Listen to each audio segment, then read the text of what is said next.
चलिए जी, इस वीडियो के अंदर हम एनपीओ का एक कॉम्प्रिहेंसिव क्वेश्चन करने जा रहे हैं। अभी तक हम एनपीओ के सारे कॉन्सेप्ट्स फिनिश कर चुके हैं। अगर वो वीडियोस आप दोबारा से देखना चाहते हैं तो आपको डिस्क्रिप्शन के अंदर उसके लिंक मिल जाएंगे। फिलहाल शुरू करते हैं हम हमारे क्वेश्चन के साथ।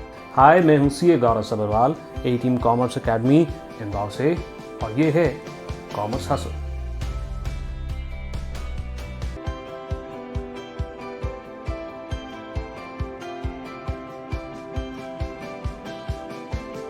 अब आप नोटिस करोगे तो आपको एक नोट्स का सेक्शन साइड में दिख रहा है। जो भी चीज़ मैं डिस्कस करूंगा उससे रिलेटेड नोट्स आपको यहाँ दिख जाया करेंगे। और अगर इस सीरीज़ की आने वाली वीडियोस को आप मिस नहीं करना चाहते तो सब्सक्राइब बटन क्लिक कर दें, बेल आइकन भी दबा दें और साथ ही साथ में ऑल नोटिफिकेशंस भी ऑन कर लें। तो अब फटाफट से आप नोट्स की तरफ दें, वीडियो को पॉज करके क्वेश्चन को अच्छे तरह से पढ़ें और फिर हम क्वेश्चन की शुरुआत करें। मैं बीच बीच में जहाँ भी क्वेश्चन को रेफर करूँगा ये क्वेश्चन मैं दोबारा से लाता रहूँगा। तो यहाँ पर 3 तरह के फंड्स की बात कर रखी है।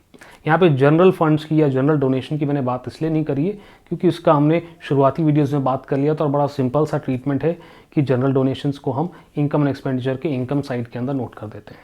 ओके, नाउ यहाँ पर आपकी रिक्वायरमेंट है कि आपको income and expenditure and balance sheet बनाना है इस साल का, और साल हमारा खत्म हो रहा है 31 मार्च 2021 को। मगर क्वेश्चन में कहीं भी आपको ये नहीं बताया गया है कि सर हमको पिछले साल का बैलेंस शीट भी बनाना है, बट वो आपको बनाना पड़ेगा क्योंकि capital fund as balancing figure निकल करके आता है।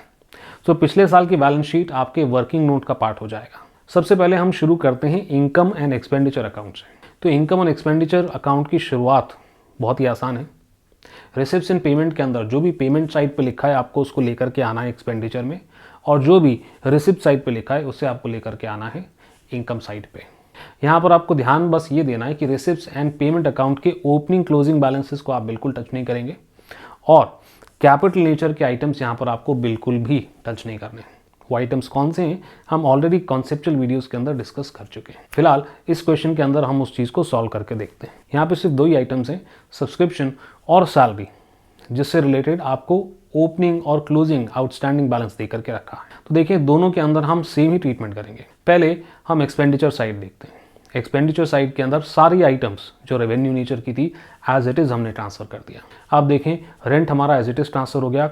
सैलरी लिखने से पहले हमने क्लोजिंग आउटस्टैंडिंग को यहाँ पर ऐड कर दिया है और ओपनिंग आउटस्टैंडिंग को यहाँ पर माइनस कर दिया है, और जो रिमेनिंग फिगर है वो आपके अमाउंट कॉलम के अंदर दिखाई दे रहा है। इसके अलावा sundry expenses as it is आ गया है, न्यूज़पेपर के ऊपर किया गया खर्चा एज इट इज़ आ गया है। यहाँ पर आप क्वेश्चन को ध्यान से देखें तो क्वेश्चन के अंदर आपको असेट्स के ओपनिंग बैलेंस, फिक्स असेट्स के ओपनिंग बैलेंस दे रखें, और साथ ही साथ में रिसिप्ट्स एंड पेमेंट अकाउंट के अंदर नए असेट्स खरीदे गए हैं उसका इन्फॉर्मेशन भी आपको दे करके रखा है। अब क्योंकि ये नहीं बताया कि नए असेट्स कब खरीदे गए तो हम ये मान करके चल रहे हैं कि नए असेट्स हमने साल के शुरू में ही खरीदे, और इसीलिए डेप्रिसिएशन के जो रेट हमको क्वेश्चन में एडिशनल इन्फॉर्मेशन में दे रखे हैं वो हम ओपनिंग बैलेंस प्लस जो नए असेट्स हमने खरीदे उसके ऊपर अप्लाई करेंगे। तो फर्नीचर का डेप्रिसिएशन 10,000 के ऊपर 20%, और स्पोर्ट्स इक्विपमेंट का जो हम डेप्रिसिएशन कैलकुलेट कर रहे हैं उसमें उसका ओपनिंग बैलेंस और रिसिप्ट्स एंड पेमेंट अकाउंट के अंदर जो हमने स्पोर्ट्स इक्विपमेंट परचेज किया है दोनों को ऐड करेंगे। दोनों को ऐड करके उसके ऊपर उसका डेप्रिसिएशन का रेट लगाएंगे।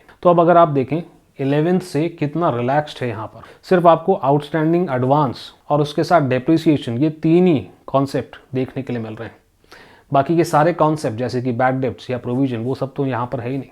फिलहाल आगे बढ़ते हैं क्वेश्चन के साथ। अब आते हैं इनकम साइड पे। तो इनकम साइड पे आप देखें सब्सक्रिप्शन जो हमने रिसीव किया है वो रिसिप्ट्स एंड पेमेंट्स अमाउंट हमने लिख दिया है, मगर साथ ही साथ में ओपनिंग और क्लोजिंग आउटस्टैंडिंग को हमने एडजस्ट कर दिया है, जैसे एडजस्ट करना हमने वीडियो 1 में सीखा था, और फाइनल अमाउंट हमने अमाउंट कॉलम के अंदर लिख दिया है।